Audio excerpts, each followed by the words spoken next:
কি অবস্থা? সবাই ভালো আছেন? আমার জন্য দোয়া না করলে আমি ভালো আছি, কারণ আল্লাহর দুনিয়া যখন আল্লাহ পাঠাইছে, আল্লাহ পছন্দ করে পাঠাইছে। হ্যাঁ, পছন্দ তাতে মন খারাপ নাই, অবশ্যই সুখী আছি, ভালো আছি। হ্যাঁ, মানুষের বেশি তেল মেরে চলতে পারি না, এটা তো আমার পুরনো অভ্যাস। তেল মার মুখে ভাই, উচিত কথা করে যদি কারো কাছে খারাপ হওয়া লাগে, আমি খারাপ থাকতে রাজি আছি, কিন্তু মিথ্যে কথা বলে বন্ধুত্ব তৈরি করার কোনো অভ্যাস আমার ভিতরে নাই, বুঝছেন? তো বুঝতে পারতেছেন যারা অনেকদিন ধরে আমার লিস্টে আছেন তারা অবশ্যই, কারণ আমি তো কোনো পোস্টই বলি না ভাই আমার সাপোর্ট করেন, আমার ফলো দেন, ব্যাক নেন, সাপোর্ট পাই না বলি।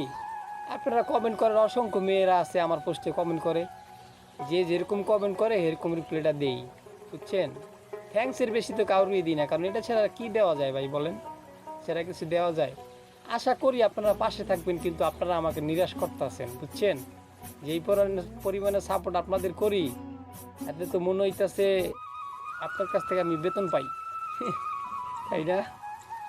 গ্রামের বাড়িতে আসছি, এই জায়গাটায় বসে আমার ম্যাক্সিমাম সময় কাটে, জায়গাটায় বসে আজকে একটা ভিডিও তৈরি করলাম। মনটাও ভালো না, কি বলবো, বলার মতো ভাষা নাই। আর কিছুদিন পর শহরে পাড়ি দিমু ইনশাল্লাহ, দোয়া করবেন সকলে। আল্লাহ হাফিজ।